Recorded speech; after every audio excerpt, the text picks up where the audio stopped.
After Roe v. Wade was overturned in 2022, we saw Democrats really galvanize voters around issues like reproductive rights, abortion, things like that. Because that's not a top issue right now, at least in the top eight. What do you make of that? Well, sometimes issues are not at the top, but they can be very important to core groups of swing voters. And suburban women in the country have been an incredible core group. They typically, in previous elections, voted much more Republican than people really realized.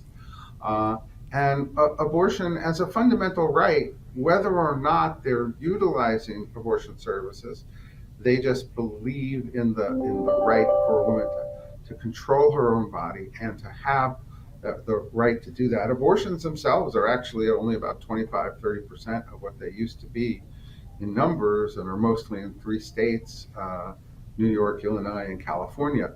But as an issue, it's a national issue on a fundamental rights basis. And so it'll be interesting to see how Trump manages it. I think he's made clear that he's not going to do something like Ron DeSantis did, who was really kind of doing well in his presidential campaign until he signed a 6-week abortion law, and that seemed to end his campaign right then and there. He never recovered. As we all know, right now we're sitting about 8 months out from the presidential election. Do you think that these are going to be the top issues facing the country in November? Is there a lot of change that you would anticipate? What does that look like? Well, the thing about politics is you never fully anticipate what actually happens. It's pretty rare that everything stays the same. You don't know what's going to happen. Could China invade Taiwan, and suddenly foreign policy would become important? I mean, despite what's going on in Israel with Hamas, you don't really see Israel being of interest to more than 2% of the voters.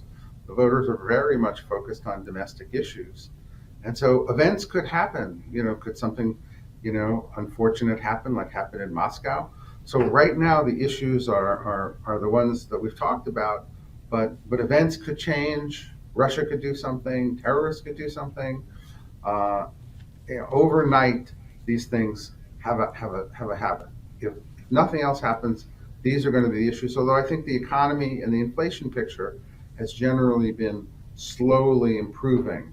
And if you notice, it's not the number one issue anymore. And that's actually better news for Biden.